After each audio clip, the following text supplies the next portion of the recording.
Mr. Kumar, thank you for giving us the chance to interview you here. I know this is your first time to this conference. How are you finding it? Thank you for inviting us here. I think this is super exciting. I think the quality of conversations which is going on in the conference and the type of interactions I'm seeing, that's quite overwhelming to see the quality of conversation in this part of the world. Yeah. I think that's quite a learning for us. True. It has been a very rich experience both days, yesterday and today. We've covered so many different angles, and it's generally about cognitive cyber, but we came to find out that there's so much under that big umbrella when it comes to technical areas or when it comes to the human touch and the labor force and what that means for the coming few months. What do you think this new era means for the cybersecurity front? Great question. I think the way I want to tackle this is from defender and attacker perspective. If you look at the new tech, like AI, ChatGPT, defects, your AR, VR systems, I think the way cyber criminals are using those technologies, and sorry for giving you the bad news, they're actually using those technology better than cyber defenders. Wow. And they have elevated their game, the way they're using those technology to do their work, find a way to actually get into organizations or government agencies or individuals. I think, my 2 cents to that is I think we as a defender, we need to elevate our game very, very quickly, and we need to start to actually embed some of these new tech as part of our defensive strategy.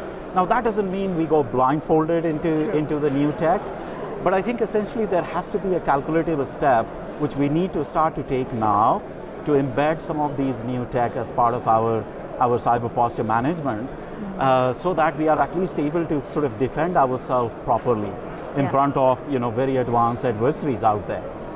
You just said something that was quite alarming. I mean, they're better than us, or they're a step ahead of us, which also puts the spotlight on all the experts in the field, puts the pressure on them to catch pace. What do you think is needed right now to bridge that gap? Great question again. I think there are a few factors here. One, I think, first of all, as a cyber defender, I think we are not collaborating really well. If you look at cyber criminals and adversaries, they are collaborating really well. They actually sort of trade their tools, their arms and emulation among themselves, their target, their hacking sort of aspirations. Those are being actually shared among themselves, whereas if you look at defenders, we're still living in our cocoon thinking, okay, well, I can be like a silo wolf, and I'm going to be able to win this sort of war. The reality is, I think, the game has been really, really elevated by adversaries, and it's because of, the involvement of state-sponsored groups, the apparatus given by state-sponsored groups, nations supporting the agenda of cybercrime, which was never there before, right? So as a defender, I think the first thing which we should be looking at doing is collaborating among ourselves.